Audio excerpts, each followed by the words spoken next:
Perfect. Good morning, everyone, and welcome to today's joint webinar, where we are celebrating the United Nations World Day to combat desertification and drought.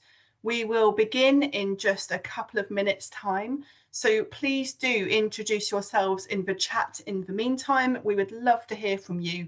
Where are you from and where are you viewing from today? It'd be really lovely to hear how much global reach we've got with this webinar, and what do you work on. We'd love to see all of the different areas that you're working in. So we'll begin just in a minute's time, so please do make yourselves comfortable, and we will begin promptly at 10 a.m. Central European time.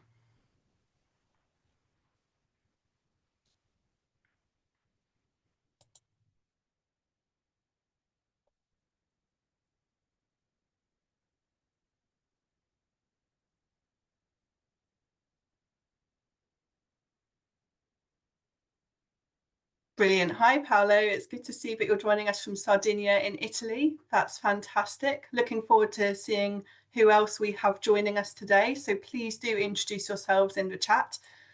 We will begin in just a few minutes. I can see lots of people still joining us, so we will get started very shortly.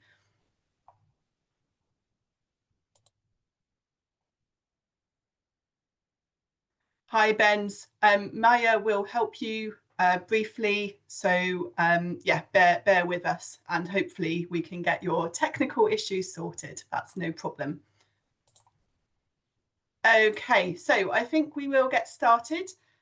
So as I said before, good morning everybody, and welcome to this joint webinar, which is taking place to celebrate the United Nations World Day to combat desertification and drought. So 2 Horizon Europe projects have come together to host today's webinar. So first of all, we have TerraSafe, which is working in local communities to explore various innovations for combating desertification. And we have MONALISA, who is also working on various innovations to combat desertification. As you all know, desertification is a really key concern. According to the United Nations, an equivalent of 4 football fields of healthy land is becoming degraded every second. This makes seeking innovations for combating the challenge crucial, and this is why today's session is focusing on innovations. Just to introduce myself, my name is Charlotte Chivers. I'm a researcher at the Countryside and Community Research Institute at the University of Gloucestershire in the UK. I am involved in TerraSafe, among other projects, and I'm your chair for today. So welcome everybody once again, and please do keep introducing yourselves in the chat. We'd love to hear from you. So today's webinar is going to bring together speakers from both the TerraSafe and MONALISA projects, so that we can share innovative approaches and practical experiences. We also have a range of really brilliant external speakers. So we've managed to get some really high profile people in, including Gustavo Viera Ruiz. And so Gustavo works in the Ministry of Ecological Transition within GESPLAN, which is a public company working to help with climate change and ecological transition. We also have Benz Kotzen from University of Greenwich, and we have Leigh Winowiecki, who is the Soil and Land Health Global Research Lead at the Centre for International Forestry Research and World Agroforestry. So I can see Giovanna is saying she cannot hear anything. Maya will be with you shortly to help with any technical issues. So please do bear with us if you are struggling at all. Maya, can you move on to the next slide, please? So just to run through the agenda very briefly, we have, well, this now is the introduction to get us going. And then we are going to hand over to Gustavo Ruiz, who's going to speak about atmospheric water collection and reforestation action in mountainous isolated areas that are affected by desertification and soil degradation. We will then hand over to TerraSafe for a few sessions hosted by our project coordinator, Keizer, Tom Timberlake from University of York, and Yanis Stolte from NIBIO. The last session for this morning before we have a coffee break will be from Benz Kotzen, who is going to speak about drones and UAVs and how they may be able to help with restoration from the sky. I'll introduce the rest of the agenda after our coffee break, which will take place from 11 o'clock after a Q&A session. So throughout our talks, please do post questions in the Q&A. There is a separate Q&A function here in Zoom webinar, so please try to use that as much as you can. If you do post some in the chat, that's also fine. We have a team of people helping out, moving your questions into our Q&A session. We will aim to answer all questions asked today, so don't worry if we don't reach them immediately. Okay, so I think without further ado, it would be good to hand over to Gustavo Viera Ruiz. So as I said, Gustavo is working at GESPLAN, which is a public company. It's part of the Ministry of Ecological Transition, and they work to combat climate change and ecological transition, territorial planning within the government of the Canary Islands. So I'll hand over to Gustavo and away we go. Yes, good morning, everyone. Thank you so much for my presentation. Share my screen. One moment, please. Okay, you can see my screen? Yep, we just need to go into presentation mode and we are ready. Yeah, perfect. Okay, thank you everyone for my presentation. My presentation is about atmospheric water collection and reforestation action in mountainous isolated areas affected by desertification and soil degradation. So this project finished last December. It's the live project, and it involves different administrations in Spain, Portugal, and also to resort institute, university, and private owners. Sorry. This project, or today, I explain all tasks carried out in Canary Islands. You can see here the Canary Islands, very close to Sahara. And for this reason, we have a lot of problem about the climate change effects in this archipelago. So this is the site where we working during the 4 years between 2020 and 2024. And this area were affected by Wi-Fi in 2017 and 2019. And you can see different issues or characteristics of the site. The step slow, significant soil loss, and high desertification risks. So, main goals of the project is the habitat recovery, of course, after to the wildfire. And in this case, we take advantage of natural resources so that fog water is very important for us in Canary Island. Now I explain this question. And developing innovative reforestation methods, because the success of the reforestation tax in Canary Island is very low due to the weather and climate change effects in these islands. So the first talk about to improve the fog collector device. So the Gran Canaria, the site of the project, we work in the north part of the island, between 500 and 1,200 meters above sea levels. In this area, the natural vegetation is the forest. The name is the Laurel Silver Forest.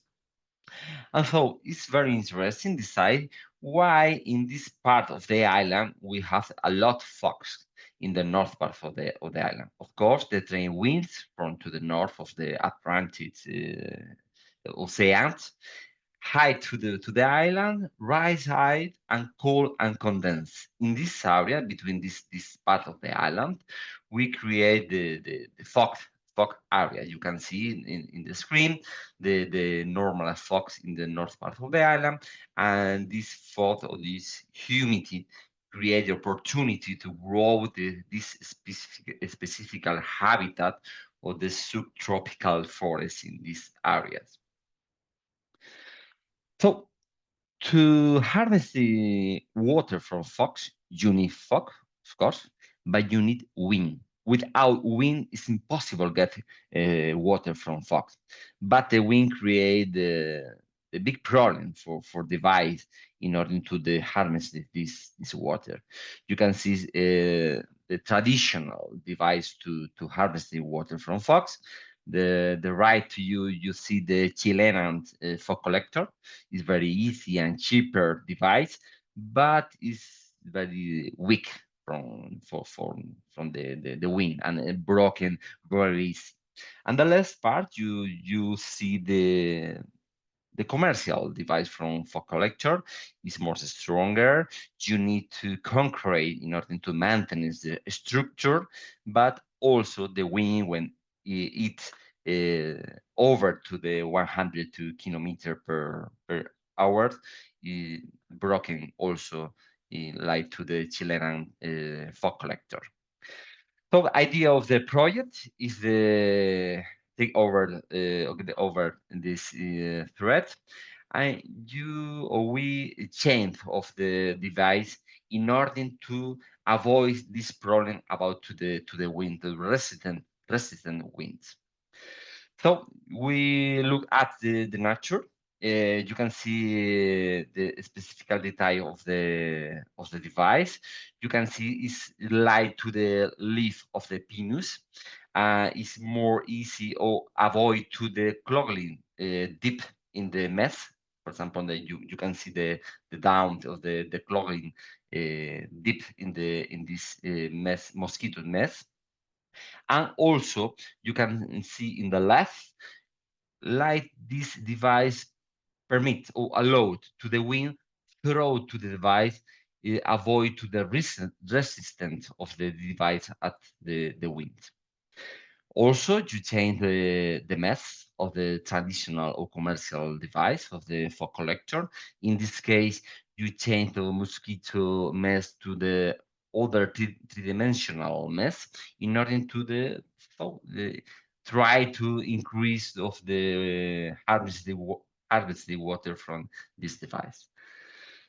Hi, you can see the result of the project. In the left, you can see the water that we harvested for water for fog main year of per date. In the middle, you can see the innovative device development in the project, and the right change only to the mass of the traditional or commercial device. You can see that this new device increase a lot of capacity of harvesting water from fog. And also, it's very important side that this device is cheaper than the commercial and traditional device from getting water from fog. On the other hand, we use the innovative procedure to reforestation tax. You compare your traditional plantation with other three innovative methods. In this case, autonomous discharge system, Cocoon. Cocoon is the specific device development and other life project, and individual fog collectors. Yeah, you can see this innovative procedure. On the left, individual fog collector is very easy device. It's only do fence around to the plant, and you put the mosquito nest around to this fence in order to create a small fog collector per plant. On the right, you can see the cocoon. It's a ball. It's a small tank of the water for plant. About throw to this device the water introduced in the roof and create the humidity about to this device. And the autonomous discharging system is a system you take advantage this slope in this area, and you irrigate very easy a lot number of the plant, and you don't spend a lot of time in this task. So this is the results of the project. You can see the top of the graphics. You can see the traditional plants. About this, you can see the different species of the tree, and you can see in this graphic that the innovative methodologies increase the success of exit or success of the plantation. In this case, you can see the increase, the height growth of the different plants, and you can see also that the innovative procedure, specific and individual fog collector for plant, increase significantly of the success of the plantation. So this project working, of course, in order to the transfers this knowledge around the Europe and also the world, and you working in other sides in Portugal, in other islands, in the Canary Island, in the desert island, and also the other island like to the Tenerife, and also in Europe, in Italy, and Cape Verde in Africa, and Chile and South America. And in this country, they use this innovative fog collector, and they also increase the capacity of this device to harvest the water from fog. So you can see all the types of the project and the results and the device and so on in this document. Is available in the website of the project and QR also, and you can see the a length of results of the project manuals and guides. So thank you so much for this opportunity, and open for any questions you can ask for me. Thank you so much.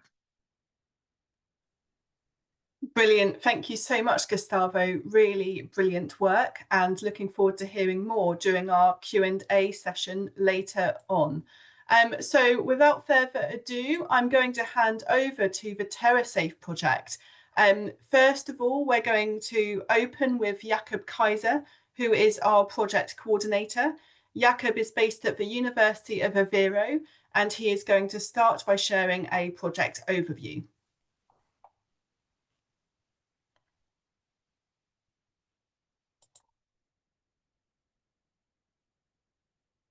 Here we go. Jakob, are you here? Yep. Brilliant. It's still not in presentation mode. Yeah, I think Maya is working on it. Okay. It's always the way with remote webinars. There's always a bit of a lag with screen sharing, but hopefully we won't be. Shall I start or shall I wait? I think, wait a second. I'm not entirely sure. I can see a mouse flying around. We're nearly there. In the meantime, please do think about any questions that you have for Gustavo. If you post them in the Q&A, that would be brilliant. And hopefully our technical issues will resolve shortly. Jacob? Yes. You can play the presentation mode by yourself. Okay, I have to do it myself.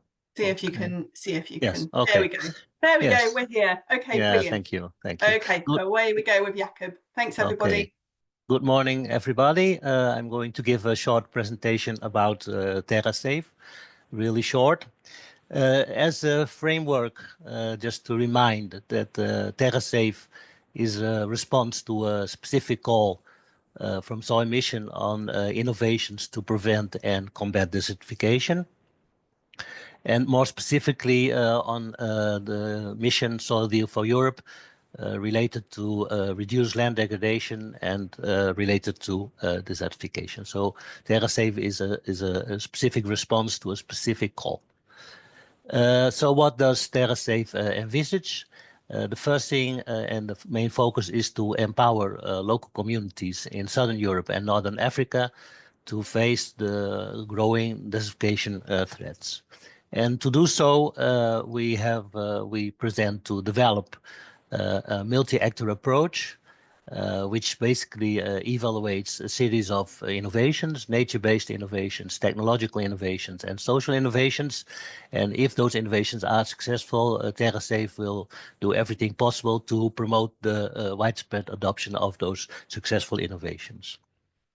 The key point of TerraSafe is that we are working on innovations that are already on the market or very close to the market. But about the multi-actor approach, my colleague Tom will speak next, and on the innovations, my other colleague Giovanna Stolte will speak also in a second, so I can continue.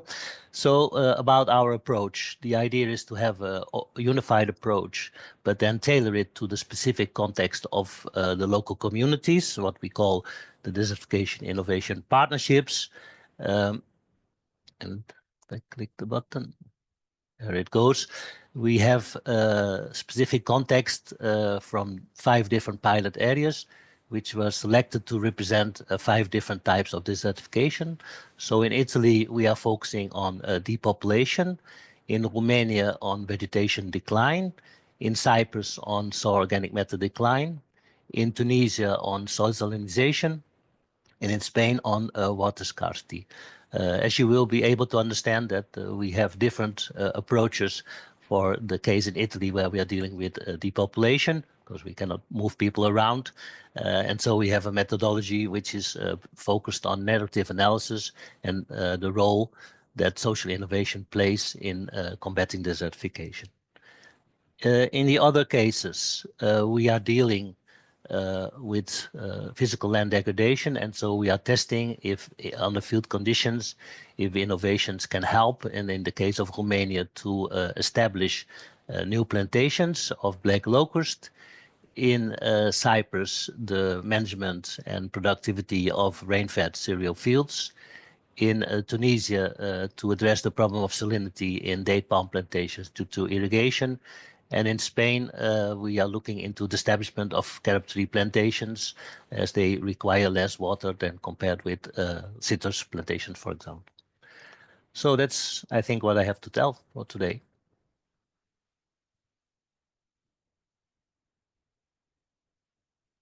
And passing the word to my colleague, Thomas.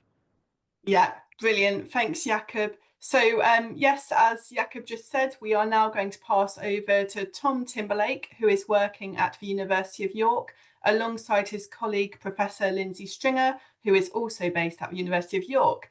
And Tom is going to speak about stakeholder engagement in TerraSafe. Thanks, Charlotte. So good morning, everyone, and thanks to so many of you for joining. So as Charlotte said, I'm working at the University of York as a research associate with Professor Lindsay Stringer, and I'm going to talk about the ways in which we are bringing people into the picture of this project. So how we're engaging communities and sort of co-designing many different aspects of this project with them. So I'm going to sort of start by talking about why this process is so important, and then go into some of the details of sort of how we've been doing this in TerraSafe.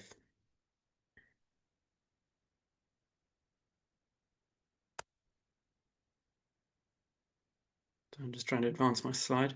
There we are. So I just want to start by emphasizing the fact that communities are not just victims of desertification. So I think we sometimes view them in this way as sort of passive bystanders who are affected by all these issues relating to desertification. But actually, communities are a really, really essential part of the solution as well. So although desertification is often driven by these complex, big global factors like climate change, land management policies, and economic pressures that individual people don't have much control over, the most effective solutions are often things that are really local and grounded and based around people. And so that's why a really central theme of our TerraSafe project is this process of engaging with communities and co-creating many of our project activities with them. So I'm just going to talk a bit about what are the benefits of doing this, aside from it being, of course, the right thing to do. What are the actual benefits to a project? And of course, there are many, many of these. So firstly, the process of talking to people, listening to them, hearing their problems, their views, their solutions, is essential for building trust and ownership of an innovation. So there's so many examples of innovations that have been sort of brought in from outside. They might be technologically brilliant, but they haven't really engaged with the local reality and spoken to people. And often these things are treated with mistrust, skepticism, and that means that they don't often get taken up and continually used beyond a project. So they sort of might work quite well in that moment, but to actually make something work in the longer term and ensure it's sustainable, people need to be absolutely engaged and take ownership of it. The other important point is that technology and science is only one part of an innovation. So you can have a brilliant idea or a sort of scientific approach, but the technology has to work in tandem with society for an innovation to be successful. So technology has to fit within the social structures, the social reality of a place. It has to be socially acceptable. It has to fit within the political landscape. What are the policy factors that might constrain it or enable it? And it has to align with the economic realities. So is it profitable? Does it make sense for a farmer or a land user to take up this? Is it going to work for them economically? And you can only understand all of these things by actually engaging with communities, hearing from them, understanding the local context, and ensuring that your technology or your innovation fits within that social, political, and economic context. And so by bringing people into this process and ensuring that your technology aligns with the reality on the ground, you are much more likely to avoid the rejection of the technology and any unintended, so I'm just going to go back, unintended social or otherwise effects.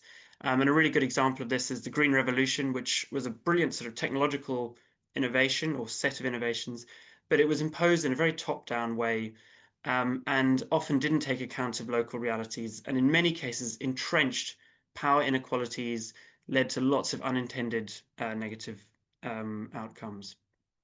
So of course, that's what we really want to avoid in TerraSafe. And so what we're doing is we're working across these 5 different countries, as Jakob just mentioned. And in each of those, our partners have established a desertification innovation partnership.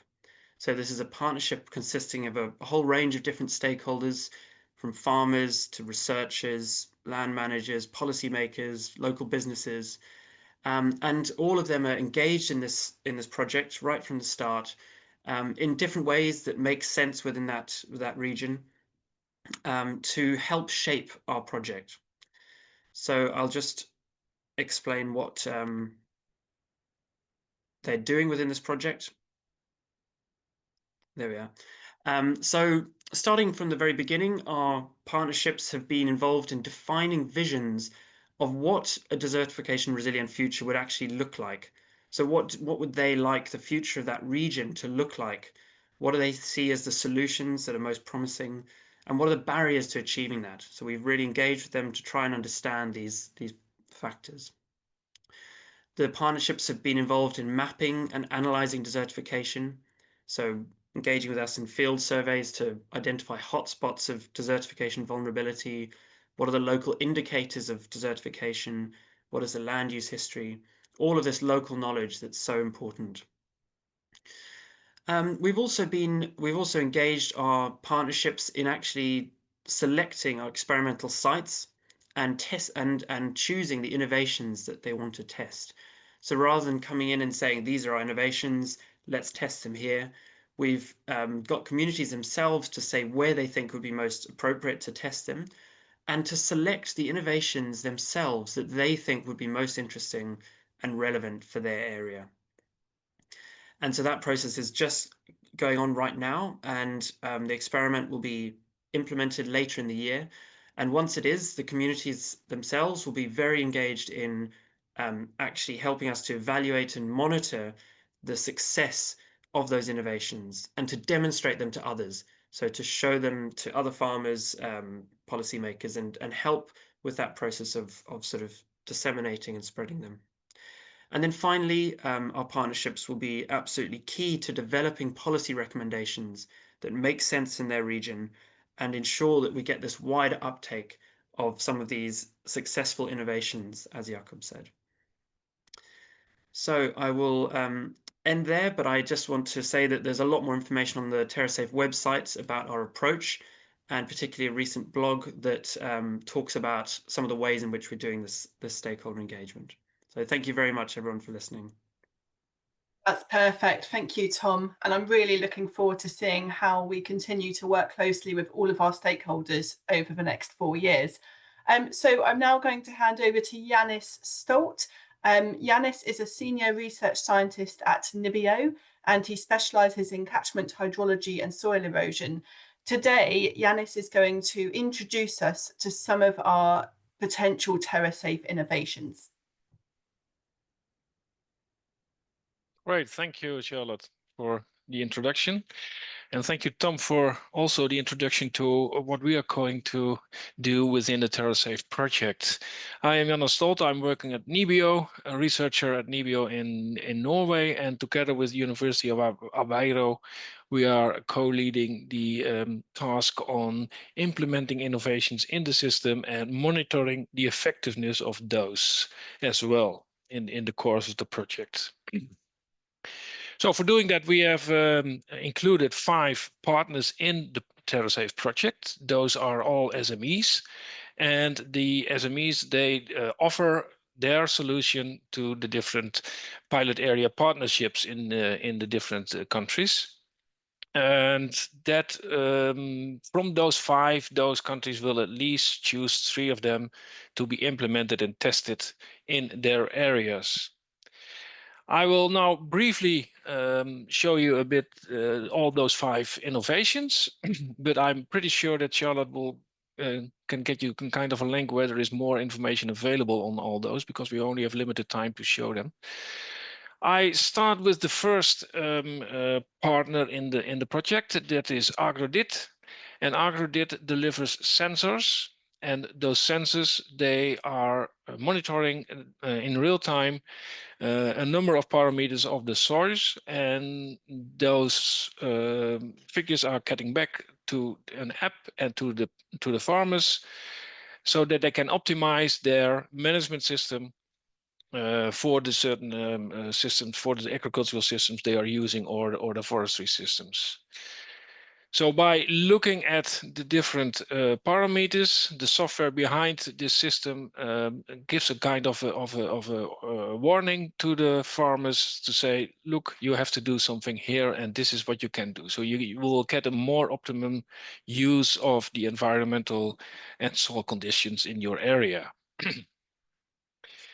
The sensor will be installed, but they will stay there throughout the whole crop cycle. And as I said, the users will receive alerts when necessary.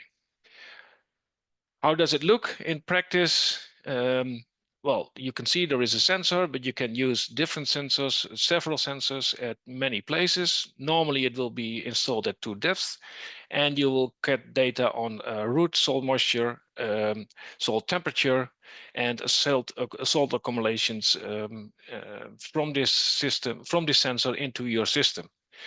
And based on the information behind this will give you the an suggestion or kind of an alert system to optimize the irrigation or other issues. So that is Agrodit. And Agrodit is a technical solution. And what we have for the next one is a nature-based solution. We have identified 3 types of solutions: a technical solution, nature-based solution, and a social solution. So we are now into the nature-based solution. And this company is AgroBioGel. They are delivering a Retentis. And Retentis is a lignin-based hydrogel. And that is can increase the water holding capacity and your organic matter, and so will improve your soil fertility. It is registered for conventional farming across Europe, but it is also approved for organic farming, at least in Austria and Germany already. And of course, they have the hope that it will be approved in the rest of the EU as well. On this picture, you can see a quick test. The middle part has no retentis included, and the two outer parts have, and this is after 10 days without any watering of the system. The main functions of this retentis gel is that it protects the plants from drought. It is made of 100% wood, and as such, it absorbs water and then releases it again slowly to the plants. And of course, that will reduce your irrigation water requirements. And since you add humus or organic material to your soil, it also improves the productivity of your soil. It can even transform poorly soils into more productive soils. If we then go to another example of what they've done, you can see here some pictures of retentis effectiveness. On the left side, it's the rooting formation, and on the right side, it's the effect on the soil structure. The next one is also a nature-based solution, and this is delivered by the company which is called SATIM. And SATIM is making an artificial soil, or adding an artificial soil to degraded soils, as you can see here on the pictures. This artificial soil is made of all kinds of waste materials, but basically it's organic matter together with, let's say, building waste to improve your soil structure. The innovation here is that it will be adapted to the system that it will be used for, which means that there is a kind of a monitoring of what is available in the area, what is there in the area in terms of soil characteristics, but also in terms of waste availability. And based on this information, the artificial soil will be put together and then applied on your degraded soil. The influence is on your water retention capacity and the ability to supply also nutrients to the system, so for plant growth. It is a carbon sink, so in that sense it also contributes to combating climate change. It can capture between 15 to 20 tons of CO2 equivalent per year. Of course, there is always a discussion what is an artificial soil and what is compost. Well, here we try to explain a bit the difference between the two. The artificial soil is made of organic and inorganic waste, whereas the compost is made of organic waste. So for the artificial soil, there's also use for inorganic materials like building waste, bricks or whatever, or even biochar, which you can add to this. In that sense, the artificial soil is designed to completely recover your soil structure and your soil properties, whereas your organic waste, you are looking at targeting the increase of organic matter in your soil. The next company that is included in the project is Inflorestal. This company also offers a nature-based solution, and in this case, it's the biochar compost mixture called EcoChar. And EcoChar is created by using agriculture and forestry biomass or residues into biochar, and then put that back together with compost, mix that with compost or manure, and then apply it at the field level. So you will increase your soil productivity, and it also acts as a slow release fertilizer. So in this case, then it will help the rehabilitation of your forest or your agricultural degraded lands. The advantage of EcoChar is that it only needs to be applied once, and that the results will increase your soil productivity for a longer period of time. The key features of Inflorestal product is that it is suitable for use in organic farming. There's only nature-based solutions included without any additives. Only one application is needed, and the claim is that it will remain intact for decades in the soil.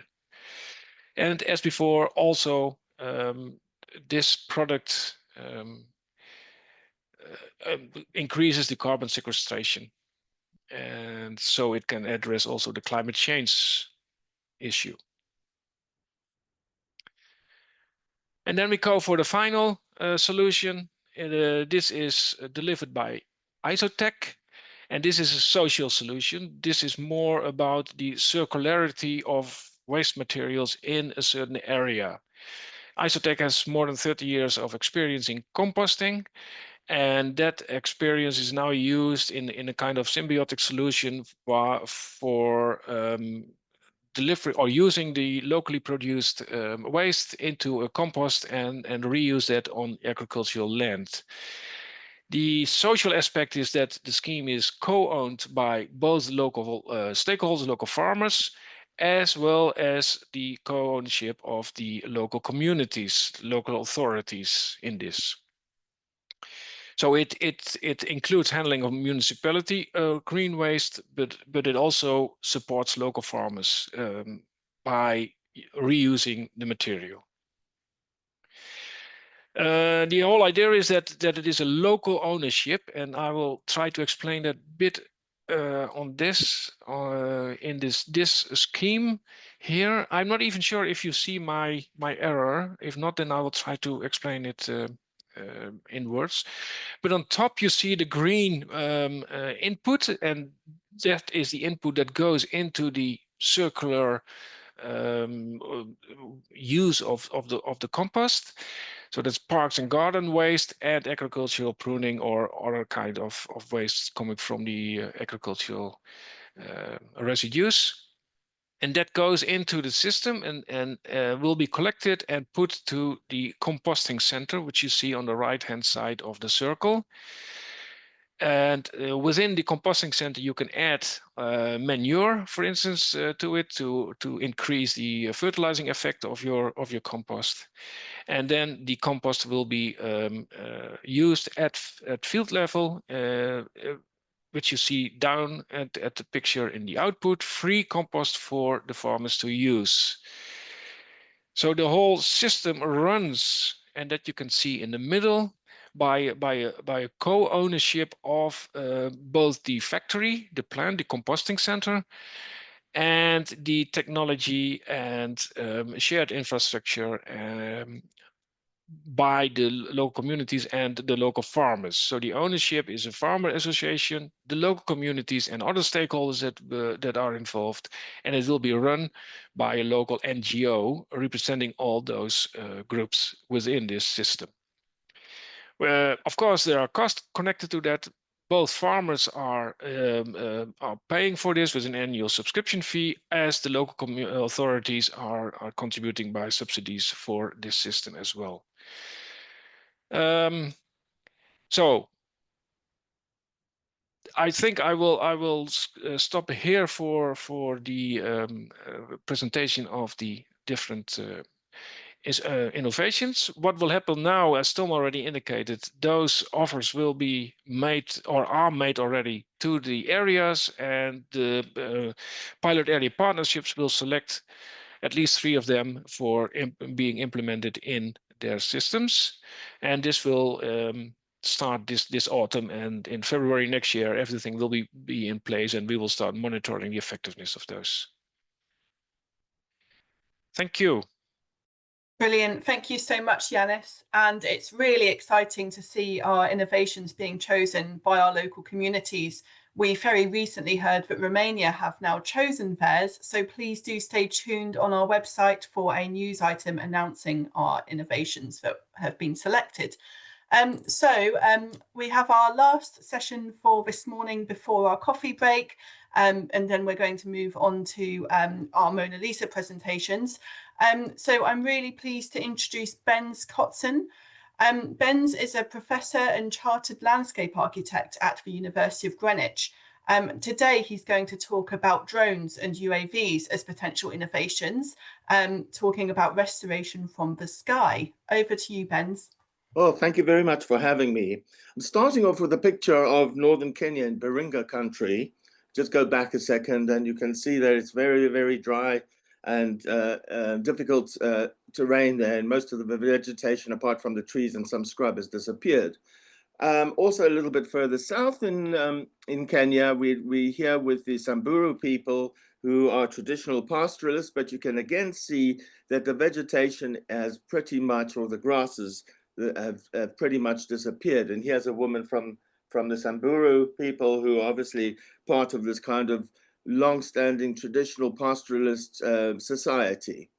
And this is part of the problem, of course, is that we have too many animals, and also, you know, again, everything has been eating. This could be due to poor land management, but also, of course, due to climate change. And we not only have the problem of kind of all the grasses disappearing, but we also then have the problem of bush encroachments, etc. So actually nothing else can grow but bushes. And then, of course, this is exacerbated over time through the loss of ground flora.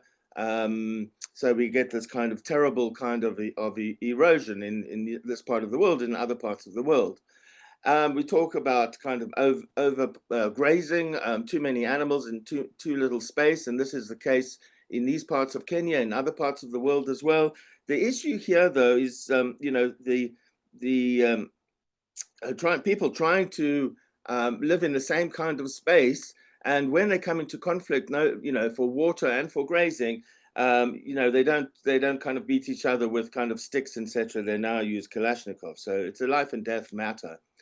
Here we have a situation with also in Baringa County, where restoration has taken place and grassland restoration has taken place. This is a plot, you can see denuded of grasses, and this is where it has been reestablished. But this is very kind of small scale, at kind of a patch or hectare kind of size at a time. This is, I'm just trying to look at my notes here. This was by the RAE Charitable Trust, who's doing great work up there. And here you can see them testing the grasses. And then, you know, basically they have people collecting the seeds. And any of you who recognize some of this is kind of Maasai lovegrass, a lovely name for a seed. Now, the problem is so vast, you know, that it is very difficult to know what to do with it. And so, as we know, all good things come from heaven, a little bit of a joke there. And the big idea, of course, is to follow nature and to try and get these seeds delivered from the sky. So this was my original idea. Of course, it's probably not that new. Now, you know, using various kinds of aerial technologies, we could be doing that. And of course, now drones have come into their own. And, you know, now we have drones with big hoppers, which we can use to, you know, to seed vast areas. And this is, of course, being done in forestry and in other kinds of areas as well. And it can be done very, very precisely. And that's one of the things I think which is very, very good. I just wanted to put this picture. It's from one of my talks just recently, looking at mangrove restoration. Fortunately, with kind of grassland restoration, you're not talking about propagules or seeds like this. So this is far more difficult. The original idea, which I tried to get funding for, was to actually, you know, drop tea bags with seeds in it, which could hold different kinds of manures, etc., in it, and local soils, etc. I got very, very close for the RAF to give me a helping hand in Kenya to do that, but it didn't happen. And then I got some research money, and I started looking at the various ways we could be delivering seeds from the sky. This was the original tea bag. Although people say that some tea bags are biodegradable, they do take a long time to degrade. And of course, there are these kind of guerrilla gardening ideas with soil-based bombs.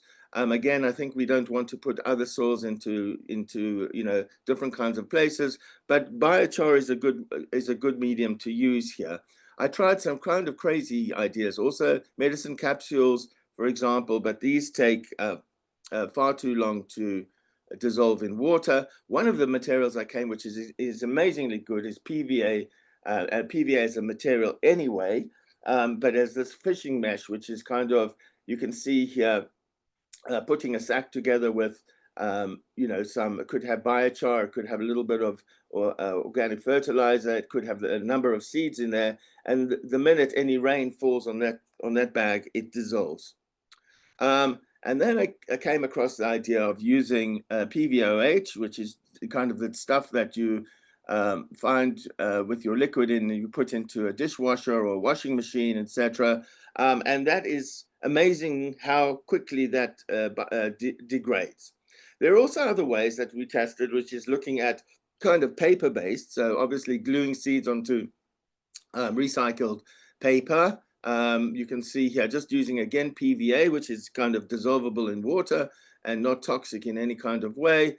And then looking at, you know, nature itself, which looking here at maple seeds and trying to make maple seeds, etc., which could, you know, be dropped, and then at the right time when the rain comes, you know, these could actually help to reestablish grasslands. Another one, of course, you know, loo paper.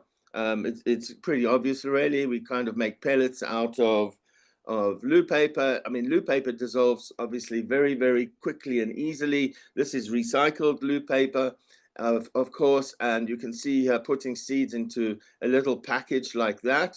You could put more than one seed in one thing. You can see here, for example, that you know, 5 of these little packages with 3 seeds in weighs 2 grams. So if we're talking about, you know, a kilo, we're talking about 2,500 seeds if my reckoning is precise. Here we have, I did a bit of research in Kenya. Here some students in the northeastern part of Kenya, dry part of Kenya, making some of these different kinds of seed delivery things. At the time, I was going to do this by drone, but I couldn't do it by drone because they had some terrorist activity in Kenya, and they didn't allow people to bring drones in or use drones. So I used a kite, which is another possibility, but of course it's not very accurate. I also went to local schools to ask people, you know, talking about kind of the social aspect, ask people what they thought would be a solution to solve the problem. And this is kind of kids' drawings of exactly what we're proposing.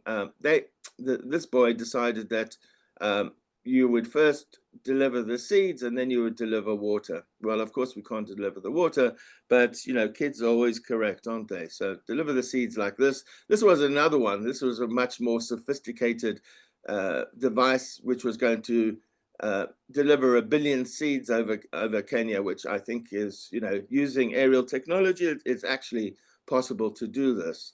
And just finally, of course, if you're going to be doing this kind of operation, you have to have the agreement with the local communities. This is a tree in the Samburu area. And the reason why I've got the slide is because it's a special kind of acacia tree. And it's marked with this mark by the community to say that this tree is not to be touched, and otherwise you'll be chastised if you do, because the pods are so so valuable to the local community for feeding their animals. So it is possible for the local communities, you know, to restrict, let's say, grazing if you've dropped some seed over a period of time. So to let the seeds grow, it is possible for the local community to control the grazing of these areas so that the grass can reestablish and then reseed and hopefully restore what should be there now. Thank you very much. I'm sorry it was a little bit fast and furious, but I know time is short. That's perfect. Thank you, Benz. Really interesting to hear about all of the different experiments you've been carrying out and how you've been using really quite novel approaches. So that's fantastic. So we are now going to move into our Q&A. So if we could have Yanis, Tom, Jakob, Gustavo and Benz on camera, please. So all speakers from our first session. So we'll now get started with a few questions. We have lots, some of which have been answered in the Q&A in writing. So those who have posed questions, please do check if your question has already been answered.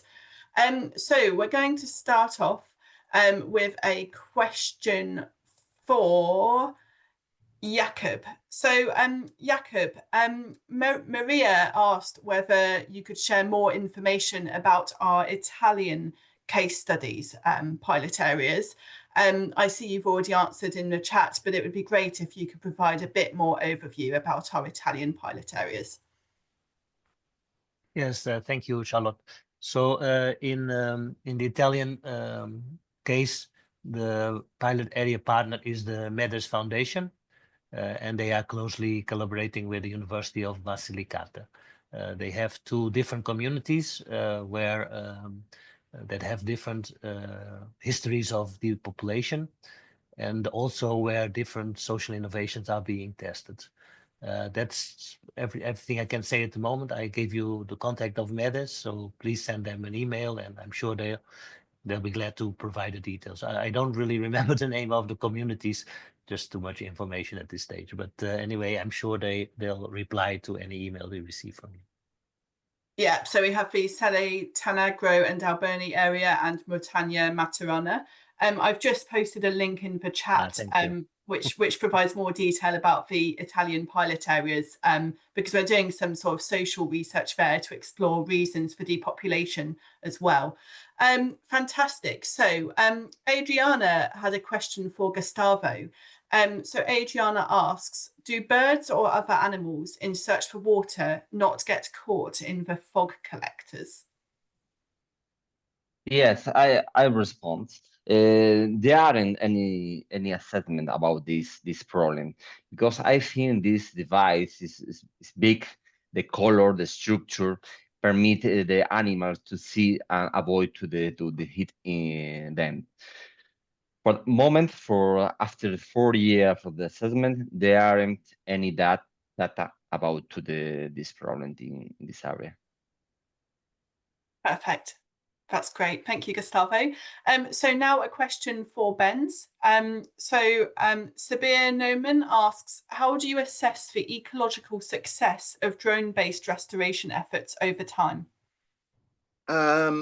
Obviously, we would have to find the ideal conditions. Of course, conditions vary, at various times. So you would put your drones up, drop your seeds. Hopefully they remain on the ground.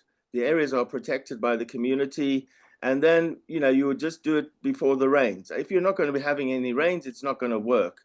And so in order to assess the effectiveness of it, you would obviously do measure how many seeds are sprouting in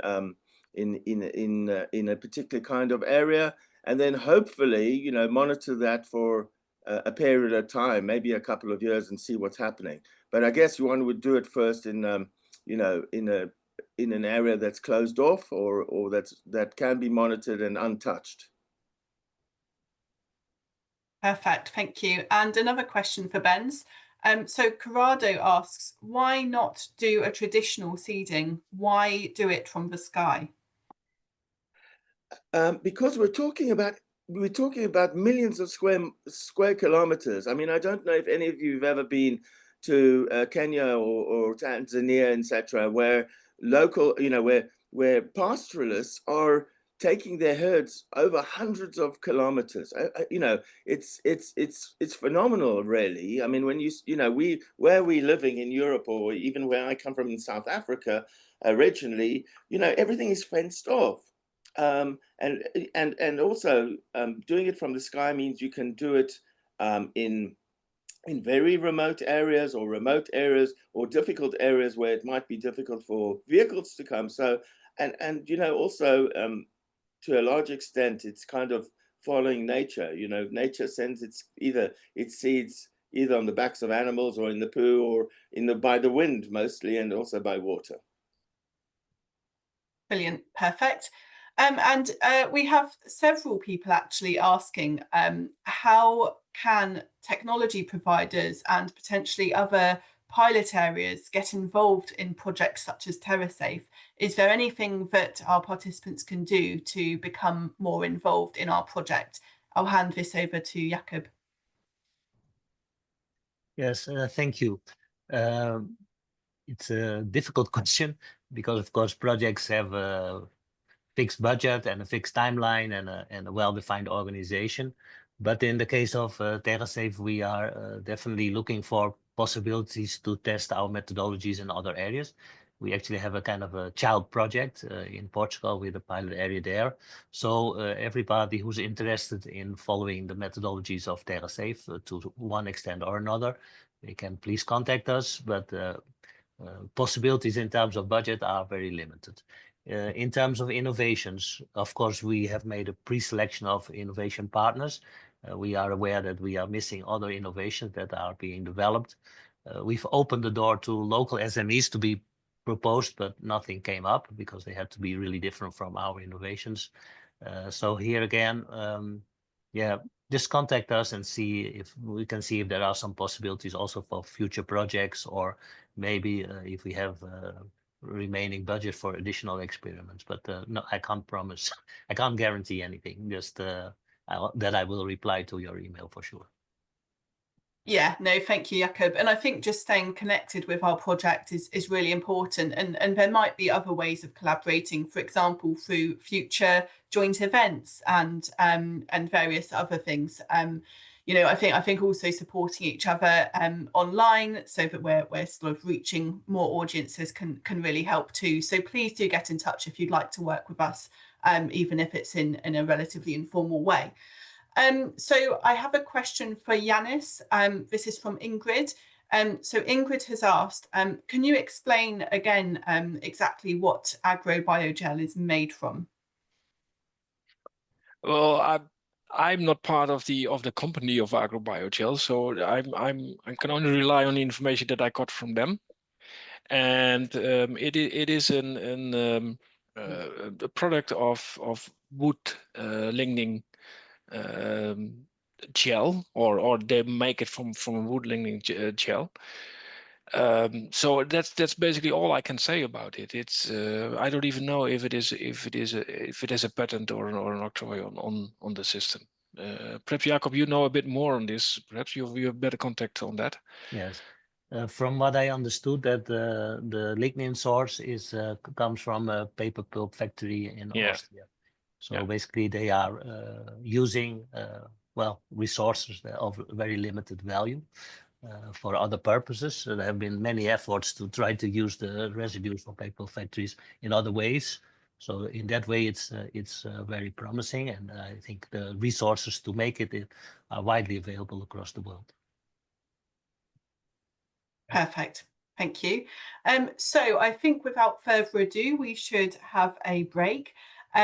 Please don't worry if we haven't answered your question yet.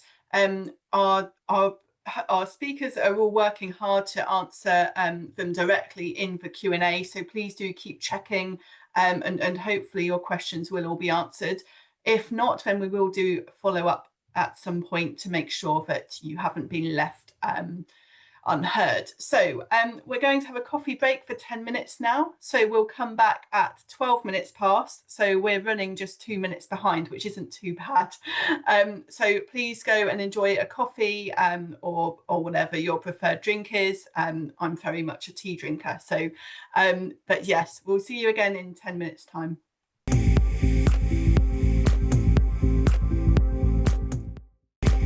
Okay, everybody, welcome back. I hope you are all feeling much better after a coffee or whatever else you had during our coffee break.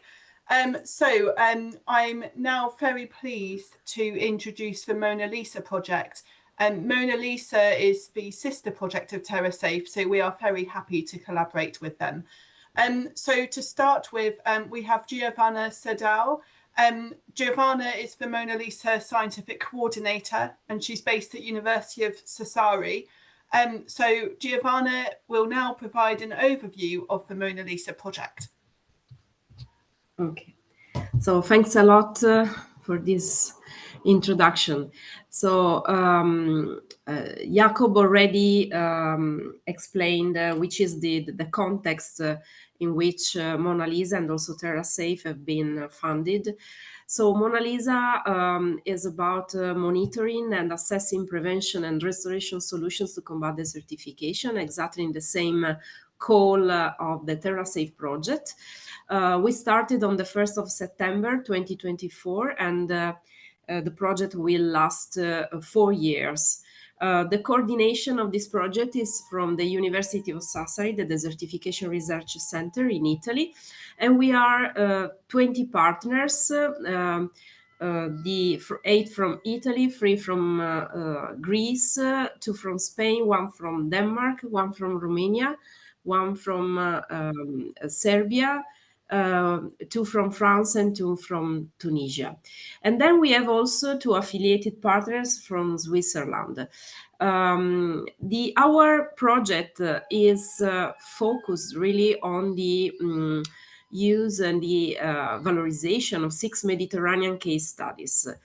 The 2 main pillars of the project are really the solutions. So we aim to identify, showcase, and promote the expansion of innovative, tailored, and socioeconomic and environmentally effective solutions to prevent and reverse land degradation and desertification. But also another very important pillar of our project is also to provide an effective methodological framework to assess and monitor land degradation and desertification risk in the European and Mediterranean drylands at different scales, spatial scales. So we aim to operate on both European and Mediterranean scale, as well at regional and local levels, at case study level. So the 6 Mediterranean case studies, here you can see some pictures about the Mediterranean, these case studies. So we have 6, we selected them across a gradient of aridity and socio-ecological conditions. And all of them have already been started and implemented at a different level of maturity within different previous initiatives and projects. The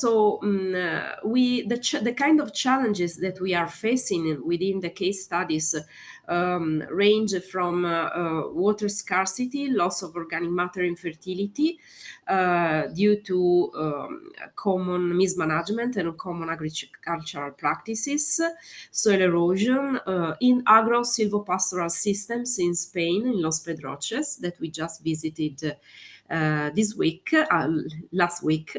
The kind of land use is very similar in the Berchida Monti case study in Sardinia in Italy. We have a agro-silvopastoral system, and the challenges are land use intensification and abandonment, but also with consequent increase in wildfire risk and soil degradation, water scarcity in agro-silvopastoral system. And then we have also we have a national park in Italy that is Alta Murgia, that is in Apulia region. And there the kind of challenges are biodiversity loss and ecosystem degradation due to land use changes, overgrazing, wildfires, and also mining. Then we have in Greece, in the island of Crete, a case study, the case study of Asteriosia that we visited in April, that is about biodiversity loss, soil erosion due to overgrazing and wildfires. Then we have the 2 case studies that are not in Europe. One is in Tunisia, in Medellin, the other one is in Beit Ajjan in Palestine. Both of them are really connected to water scarcity for several reasons, and they are the most most drier situations in our case study areas. The key results that we are expecting to obtain are this kind of to design, implement, and assess with a strong interaction with stakeholders of innovative solutions. We selected 5 groups of solutions that are connected to innovative grazing systems, organic fertilizer, the use of amendments, and also microbial-based solutions, the conservation agriculture practices, and also some natural ecosystem and agroecosystem restoration practices. All these of solution listed are nature-based solutions, while the ones that we are going to implement and assess in Tunisia and in Palestine are more water-related solutions and are a kind of technological solutions. So just to provide some examples, so as you see, some innovative grazing systems solutions, but also the use, for example, microbial-based solutions like the use of rhizobia in legumes, but also the use of soil amendments.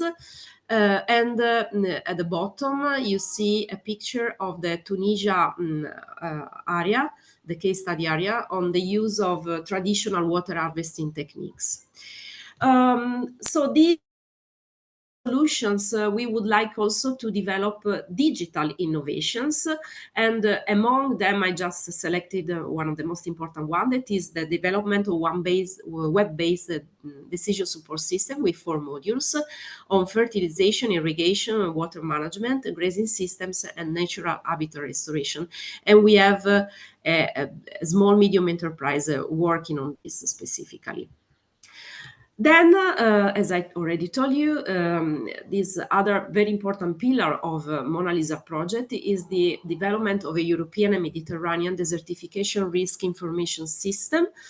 And from among the key results, there are the development of these 45 maps of sensitivity to land degradation and desertification, and also status and LDD hotspots for 15 European countries. How we are going to do this? Focusing on environmental, social, and economic data, integrating Earth observation satellite data, and also thematic data at the different spatial scales. And then, as my colleague Francesca Assennato will explain you, we are going to develop a knowledge community with over 300 scientific and technical stakeholders in order to share knowledge on LDD issues, and also we would like to support upscaling and exploitation. So this is my presentation. Thank you very much.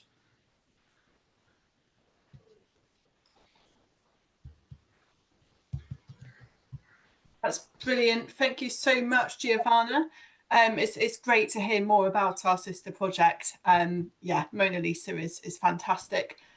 So we're now going to hand over to Cristina Domingo Marimón. Cristina is a researcher at the Centre for Ecological Research and Forestry Applications, and she specialises in remote sensing and GIS.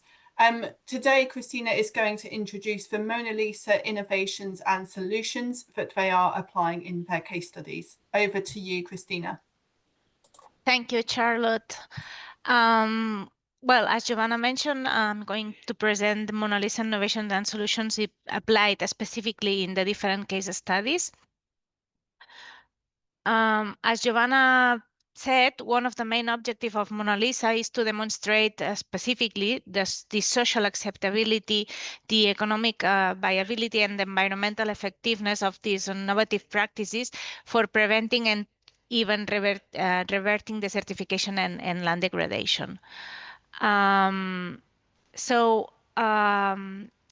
Our case studies, as Giovanna mentioned, are used to implement this objective, to test these objectives, which have been accomplished through a first part of a co-design process to co-design this innovation with local stakeholders, and their subsequent adoption and later evaluation.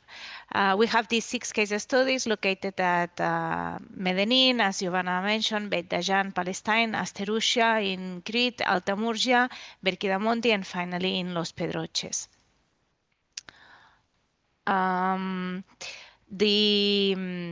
These areas are selected as representative of these arid environments suffering desertification are based strategically based across this gradient of aridity that Giovanna already explained, and they suffer about different type of drivers: land use intensification, abandonment, wildfire risk, soil degradation, water scarcity, low biodiversity, and low soil fertility. So we have a little bit of a representation of everything.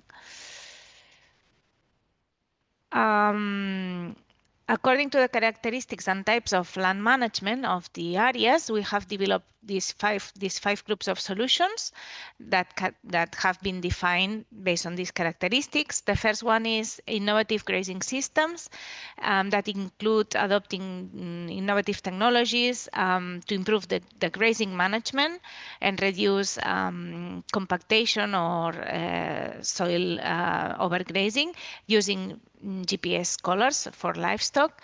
Then we have organic fertilizers or amendments and microbial-based solutions such as manure, compost, biochar, or others which can have positive effects on soil health, alleviating or reversing these land degradation and desertification processes. We have conservation agriculture that tries to use the minimum soil disturbance practices to implement permanent soil cover with green cover crops and also to promote species diversification. We have restorations of natural or agro-natural ecosystems using harvesting or seedling of residual materials, or even the use of green infrastructures like stone pillars to be able to reduce the grazing of free animals. And finally, we have these more technical water-related solutions, which include both harvesting systems, water harvesting systems, such as structures that allow to collect water, or sustainable management of non-conventional water from wastewater treatment plants. So for the first solutions, the innovative grazing systems, this solution that we put in practice is based on the use of GPS collars to monitor animal behavior and then spatially estimate the utilization rate through heat maps that show where livestock spends the most time, trying to segment this distribution by resting, grazing, and rumination areas, so the farmer knows better what's going on their exploitation. And then this data will help to identify zones affected by potential soil erosion or compactation. The displays that we use, the colors that we use, provide also geofencing functionality for which virtual perimeters can be defined, and alerts are triggered when animal moves out this fencing. We are using two different systems, one coming from No Fence Company and another one coming from Innogando. One has electric pulse and one is without this electric pulse. Since in Los Pedroches area, that it's the Spanish case study, all the exploitations are traditionally fenced, so there is no need to have this training system. Based on this information, together with remote sensing derived products, the aim is to model and design these grazing strategies to improve the rotational grazing. Moreover, for the Italian case study, the scientific partner will try also to promote adaptive multi-paddock grazing systems to test how is it going. For the organic fertilizers and amendments or solutions, we test these type of solutions at 3 different sites. In Italy, at Berchidamonti, by planting clover or sulla to improve soil nitrogen. Then there are some also the plots where we are applying nitrogen directly fixing bacteria, and others to try different types of compost. And in Los Pedroches, we will also evaluate the use of different types of organic amendments, such as compost, biochar, manure, or sometimes a mixture of some of them.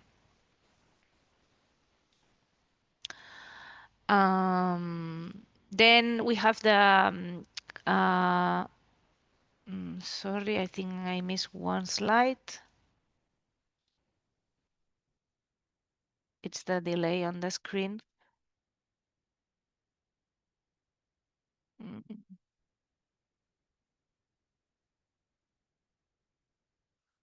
Yeah, conservation agriculture practices aims at implementing minimum soil disturbance practices, try to increase the number of exploitations that are using cover crops, and also species desertification. Then in Asterousia, this Greek area in Crete, what we are aiming is to implement systems that are plowing along contour lines, and also plant legume-based cover crops. At Alto Murgia, the solution implemented will be more focused on increasing the minimum tillage management together with restoration sowing. And at the Spanish case study, this conservation agriculture will be implemented and evaluated at different olive crops that right now present different management, from biodynamic to green cover crops, or also animal grazing for controlling the area, or the more mechanical one that it's used as trimmers.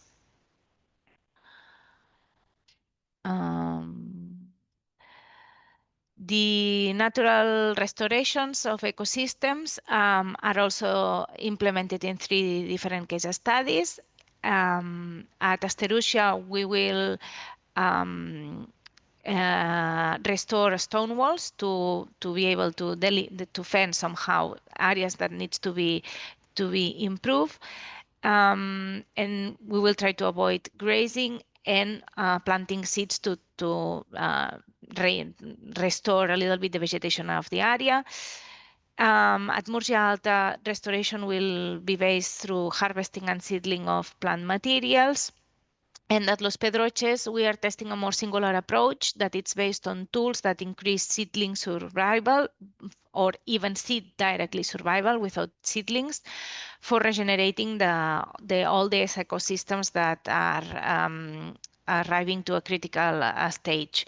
We are testing different displays there, tina trees that are displays made of clay that have a bucket underneath where you can accumulate water, and this water allows to the plant to have accessible humidity for at least 2 months. And this will increase the survival ratio. We will also test the cocoons that are made of cartoon. Gustavo Viera this morning also explained them. The difference between the tina trees and the cocoons is the material. Tina trees are made from clay, and they also keep the temperature of water fresh. That it's very important in these areas that are suffering from very strong heat waves, and the cocoons are made from cartoon and are more biodegradable than these ones. Finally, the water-related solutions that we are testing are different for Medellin and for Beit Dajan. The ones for Medellin, sorry, again, I pressed 2 times. The one for Medellin, it's based on implementing technical water-related solutions. that are aimed to harvesting the water. In this area, the drivers of the land degradation are droughts and erosion caused by rainstorms, more frequent due to the climate change. And then they will implement different structures of from groundwater recharge wells that after the rainstorm events can collect the water to keep to filter underneath, and they will be filled by different materials from gravel or stones or even layers of leaf to geysers to keep the water after these rainstorms and allow trees to absorb it better, or gabions or contours to reduce erosion and manage water. And the last innovation in Palestine, it's in a village in the north central West Bank, Beit Dajan, which main land uses are crops and wheat and livestock, mainly olives and citrus orchards. Their water resources are controlled by authorities, and these are unfairly distributed, resulting in supply deficits and increased desertification. And they already have a wastewater treatment plant that is used for irrigation around 8 hectares of the area, with more or less 32 kilometers of pipeline network. And recently also a water user association with 14 farmers have been established. In this case study, MONALISA aims to improve the function of wastewater treatment plant, expanding the irrigation network, and then also co-designing the irrigation schemes with farmers to improve and optimize the level of water that they need to grow their orchards. We will also try to analyze the impact of using non-conventional water on reducing the land degradation effect. Finally, the implementation of these solutions, as you have seen, will be tested in at least 2 case studies each solution to be able to compare the implementation and its effectiveness in similar but slightly different contexts. And we hope that these solutions of these innovative activities that will connect these building capacity of scientists, land managers, owners, and other stakeholders of the areas will enable us to scale out the project solutions and results. Thank you. That's great. Thank you so much, Cristina. Okay, so we're going to very swiftly move on to Francesca Assennato. Francesca is an environmental engineer at ISPRA, and she's going to talk about a community of knowledge and community of practice, which both MONALISA and TerraSafe are running. Francesca, if you could go as quickly as you can, that would be brilliant, because we are running behind time at this point. Thank you so much. Thank you to you, Charlotte. I will do my best very quickly. As you know, all the innovations about the both projects will be supported also by 2 communities that we designed as a community of knowledge from MONALISA project and community of practice from TerraSafe project. And more or less, we have the same vision, focusing on knowledge and solutions, exchange of success stories, and we will share agendas and things to do, and also experts, policymaker, and practitioner to be involved. Next slide, please. We already started even from few months, and we had the first community meeting on March 25, and we organized, thank you to Adriana from TerraSafe, with a big effort, a shared session in the European in the EGU Congress in Vienna, in which we already present the community, and we performed the first cafe talk. This is will be a series of webinars on specific topic, and this first was devoted to microbial-based solutions, knowledge and innovations, and it was a success. The registration is available through our website. Next slide, please. And for the upcoming activities, we will launch today a call for young researchers. This call is devoted to the topic of remote sensing, machine learning, and artificial intelligence applied to land degradation and desertification.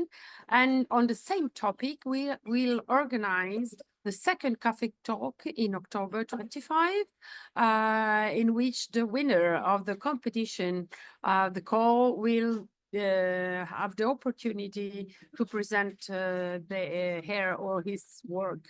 I add that thanks to DNI, one of the partner of MONALISA and one of the biggest network on desertification, we will have the opportunity to fund a little the winners to participate in scientific conferences. Next slide, and I want to thank you. I want to I invite you to join the community that is open to all of you. All the information on our website. If you want to ask something, please write to us at that email address. And it's all by me. Thank you very much, Charlotte. That's perfect. Thanks so much, Francesca.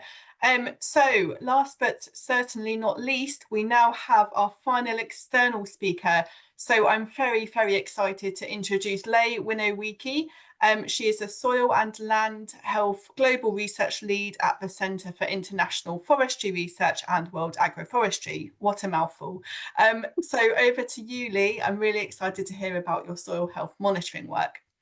Thank you so much for the opportunity to take part in this awesome webinar. I mean, almost 200 people on the second hour, so this is really amazing. So as you said, I'm Leigh Winowiecki. I'm a soil scientist. I'm based here in Nairobi, Kenya at CIFOR-ICRAF. I also co-lead the Coalition of Action for Soil Health. So we all know that soil is incredibly relevant for our food systems. But what I want to leave everyone with today is how can we broaden the scope of how we think about soil health? It's key for ecosystem restoration, climate change mitigation adaptation, biodiversity, and of course, food and nutrition security. However, the reason why we have this day of drought and desertification, which I hope we don't have in 10 years, that should be the goal. Over 40% of the Earth's surface is degraded, and this is negatively impacting billions of people. That means business as usual is not an option. What I'm going to explain today is how we need increased investments in scaling soil health, also the monitoring. This monitoring will generate the evidence to leverage for financing, policy, and practice. So, why do we monitor? Many reasons. It's critical to prioritize investments, but also to track how is land management impacting soil health over time. We have a number of key gaps despite decades and 100 years of soil science. We need to understand these drivers of degradation. And as I said, I'm based here on the continent of Africa. We have a real opportunity here with the Africa Fertilizer and Soil Health Action Plan, where nations are required to develop a soil health strategy. So, what are some characteristics of a monitoring? One, systematic sampling design. We use a stratified sampling design. We need consistently measured SMART indicators.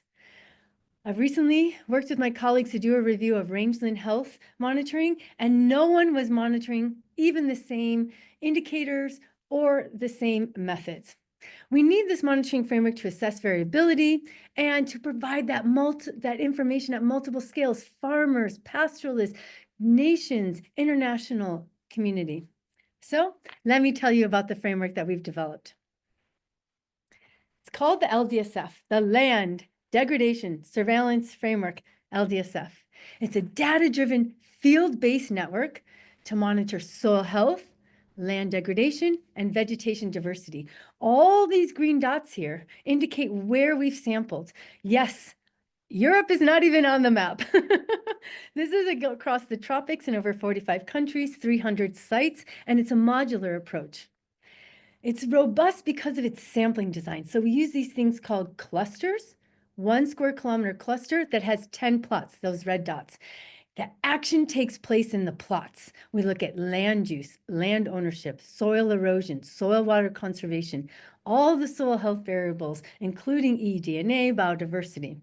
If you are in the rangelands, we have a rangeland health module consistently applied across landscapes, forest, agricultural fields. Here's an example. This is an endemic water tower forest in Taita Taveta County in Kenya. We sample in the forest, we sample across the agricultural fields, we look across the landscapes, all the way into the rangelands. And here's the team in the field in Lumo Conservancy. If you actually scan this, you'll get a really cool story of a photo conservation journalist who was so excited about this method. He did his own story about what it means for local communities to implement this type of monitoring. It's very, very cool. So great, we have all this data. What do we do with it? Here, let me give you some ideas of making sense of these data. Soil. Of course, I'm going to show you some graphs comparing soil organic carbon across different sites. Now, remember, all of the sites on the left-hand column are all the same size. They're 100 square kilometers. They have 16 clusters with 10 plots, 160 topsoil, 160 subsoil plots. We collect our samples using this auger. So even if you don't look at the numbers or the names, you can see that some box plots are wider, indicating there's more variation in soil organic carbon. And some box plots are more narrow, showing less variation. The interesting trend here is the sites that have lower carbon also have less variation. And this is very worrying. It's indicating some sort of, critical threshold, or even we could say a tipping point of degradation where interventions for restoration are needed. These are the types of insights we can draw when we have systematic data. One really cool thing we did with Sophie van Fromm, she used our samples and analyzed carbon-14. I shouldn't have even shown you the results. There's this myth that carbon doesn't stay in the soil very long. Well, actually, we found from 519 samples across Africa that topsoil in arid environments is about 400 years old. And subsoil, 20 to 50, is about 1,000 years old. This is so important. And because we have this library here at ICRAF in Nairobi, we can pull samples and subject them to further analysis. In this case, filling key knowledge gaps. Now look here, you see Europe, you see the US, those are all the black dots. Those were all the sites that had carbon-14 already in the database.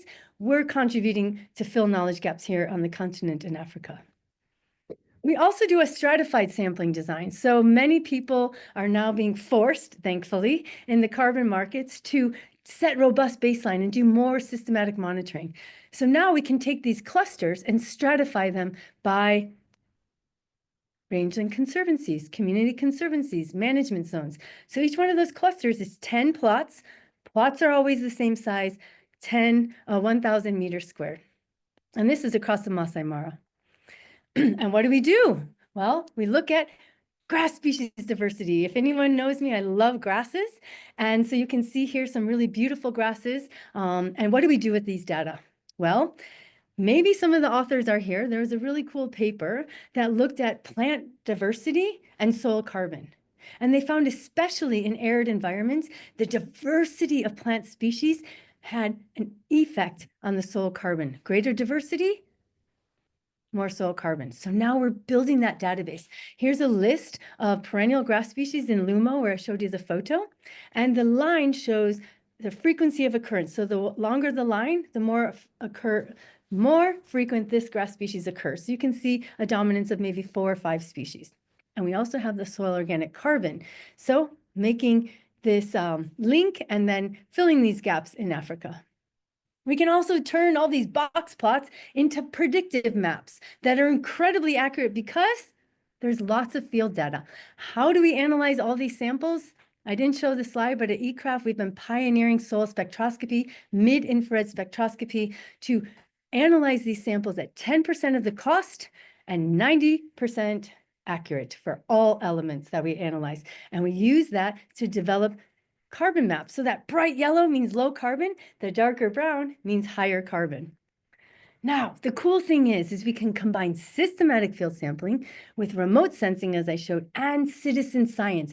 How can we really engage citizens in the monitoring? And this is really exciting because so often we're doing household surveys, extracting information from households. This allows the communities to really be engaged both in the LDSF field collection, but also in the data collection of their farms and interventions. So we do this with the Regreening app. Downloaded on Google Play Store. Over 300,000 farmers are already using it. We have 5 modules. Of course, I work at World Agroforestry, so you have the tree planting module, farmer managed natural regeneration, rangeland module, nursery, and engagement. This fills key gaps on restoration interventions. On the left, bottom left, you see blue circles. Those are polygons of FMNR interventions. The green are polygons of tree planting interventions. Then the best thing is you can overlay these polygons on our soil organic carbon maps, on our tree cover maps, to actually say something about the impact of these interventions on soil health. And you can see here in Niger, marginal environment in terms of low carbon, high erosion, high sand. Yet this farmer practicing farmer managed natural regeneration was able to increase their carbon in 4 years from 2.7 to 3.7. Now, those of you in Europe may go, oh my goodness, it's very low. Yes, it's incredibly low, but we can even track those small changes over time because we have these big data sets. Great, bringing evidence to bear, maps, graphs, means nothing if no one is using it. Well, we've been working with countries to include soil organic carbon in their nationally determined contributions. We've been working at the continental level. The AUDA-NAPAD is the African Union Development Agency, developing these recent briefs about how to include soil health indicators into their continental processes. So Nairobi Declaration and CADAP and Kampala Declaration.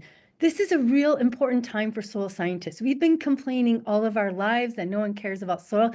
We have soil on the agenda, and it's our responsibility to leverage these data for informing policy and practice.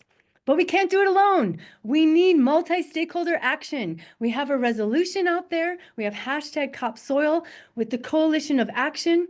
We have over 200 members. I invite all of you to join. We aim to integrate soil health into policy, fill knowledge gaps, increase the number of land under healthy soil practices, and increase the financial investment in soil health. Scan this QR code. This is our annual report. It'll be so exciting. You'll want to join because we have a soil mentorship program, #YouthForSoil. We have Influence COP28. 29, we got enhancing soil health with partners in the UAE Food Systems Declaration. We hosted Soil Health Day, December 5th, 2023, and we've been part of the Action on Food Pavilion every COP and will be in COP 30. We also had 47 events at UNCCD COP 16 with 70 partners. Read the CASH annual report. It's full, it talks about monitoring, and it talks about how we can use these data to really influence policy and practice. I know I'm speaking fast, but you'll be very happy to see that this is my last slide. Key messages. There is a need to generate the evidence on the impact of interventions on soil health. We cannot say we don't have these data. It is our responsibility as scientists to generate these data. We have the tools to track and monitor soil and land health, systematic monitoring with the field, citizen science, remote sensing. And it is critical that we leverage this information, as I've said 10 times, to what? Inform policy and practice. And it means nothing unless we have this multi-stakeholder engagement to scale these solutions. Thank you so much for the opportunity to present in this exciting webinar. Thank you so much. Thank you so much, Leigh. That was an absolutely brilliant talk, really engaging, and yeah, I now feel really inspired. So thank you for that. And yeah, really brilliant that you're looking at remote sensing and baselining and citizen science and lots of multi-stakeholder work, because I think that's exactly what's needed. That's brilliant.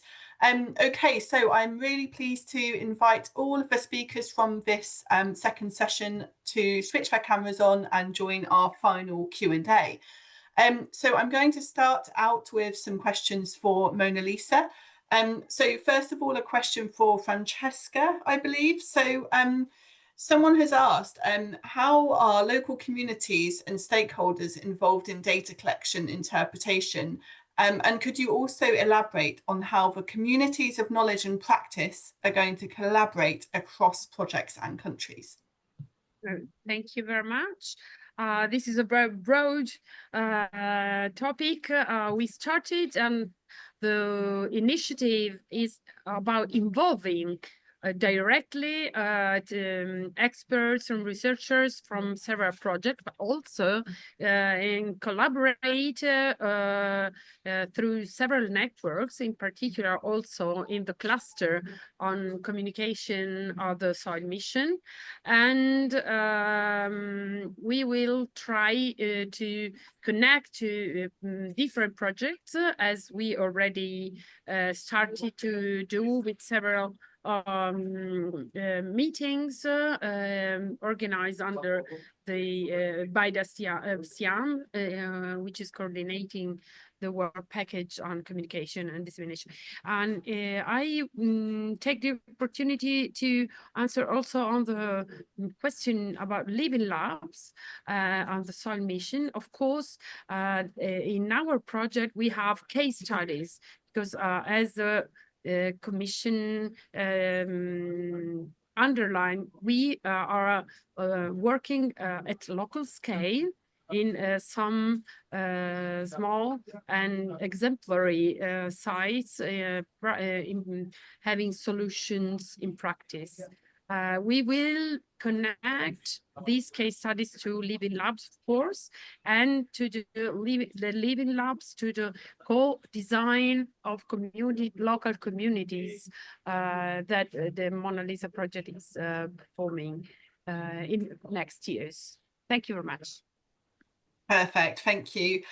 We have another question from Sabir about MONALISA. So Giovanna, you may want to tackle this one. So Sabir has asked, are there any standout innovations from MONALISA that may be scalable to other regions outside of the Mediterranean? Yeah, as I said during my presentation, actually all the 6 Mediterranean case studies that were included in MONALISA have been already implemented and tested, even if at small scale, within other initiatives, previous projects. So we are not starting from anything. And I think this is really one of the strengths of MONALISA. So there are some solutions that were that have proved to be effective in specific conditions. So within MONALISA, our ambition is really to try to implement and test this kind of solutions also in similar situations, but possibly also in situations that are beyond the ones that are already included in MONALISA. Of course, tailoring all the solutions are not possible to be implemented everywhere. You always need to really work with the experts and local stakeholders to really tailor these solutions to the local conditions. Yeah, that's fantastic. It's a similar situation for TerraSafe. You know, our plan is to hopefully exploit some of our innovations beyond our existing pilot areas, but as you say, it's context specific and it has to be the right innovation in the right place. So we now have a question from Bernard, again about MONALISA. So Bernard's noticed that one of your study areas is in Palestine. How are you navigating the current security situation, given that it's obviously in a very geopolitically tricky space at the moment? Yeah, the Palestine situation, we know, everyone knows that is worsening, unfortunately. Until a few weeks ago, actually, the areas, the Beit Jan area where our case study is based, it was quite safe, and still they were able to organize some meetings with stakeholders to co-design the solutions, and also to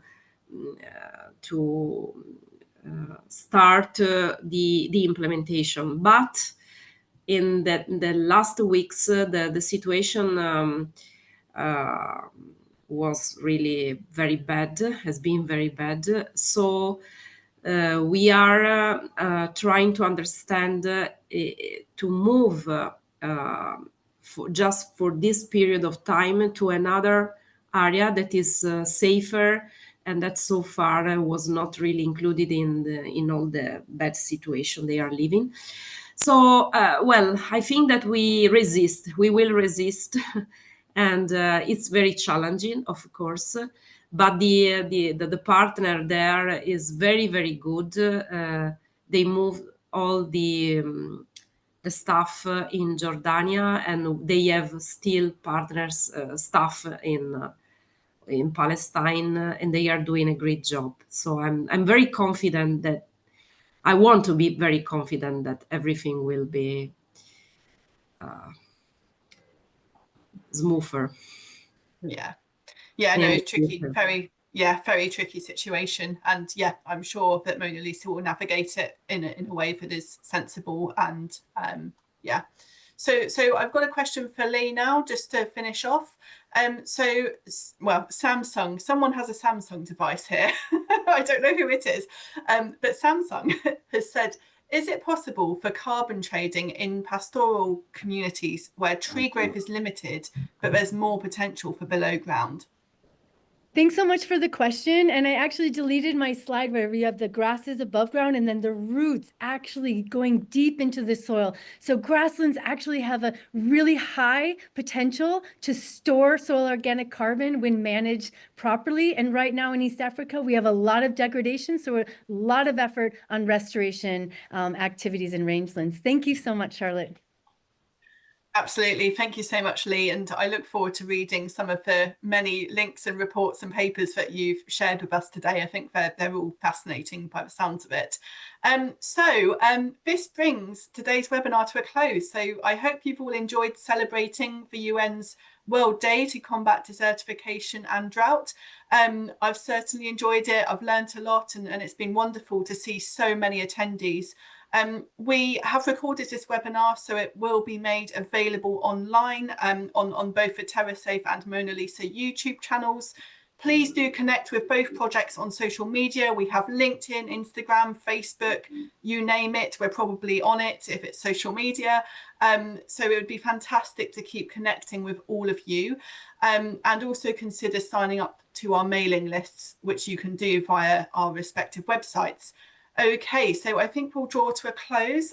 Thank you so much again to everyone that joined us today, and we look forward to future events with you all. Thanks so much. Bye-bye. Bye-bye. Bye-bye. Thank you. Bye. Thank you so much. See you next time. Bye. Bye.